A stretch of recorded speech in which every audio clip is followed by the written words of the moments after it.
Des visages graves, mais surtout un silence lourd. À Poitiers comme à La Rochelle, les policiers refusent d'oublier les collègues qui ont mis fin à leur jour.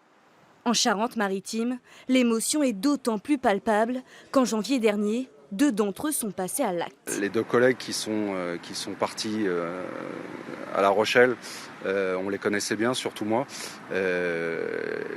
On n'en a pas parlé en fait, on ne le sentait pas venir.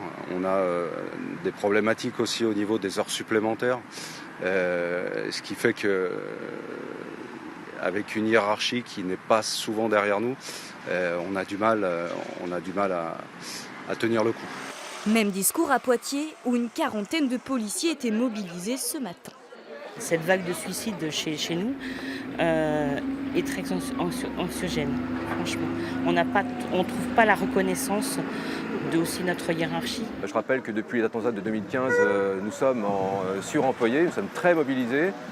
Plus récemment, avec le phénomène des gilets jaunes, nous sommes également suremployés, en particulier le samedi. Aujourd'hui, les policiers sont en burn-out. La police nationale française, elle est en burn-out.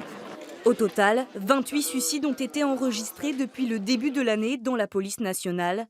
La semaine dernière, le ministre de l'Intérieur réagissait.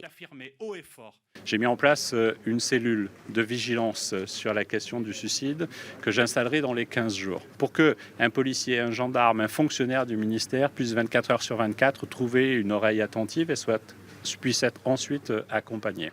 Mais pour les policiers, cette annonce jugée tardive est insuffisante. Les syndicats sont attendus le lundi 29 avril au ministère de l'Intérieur.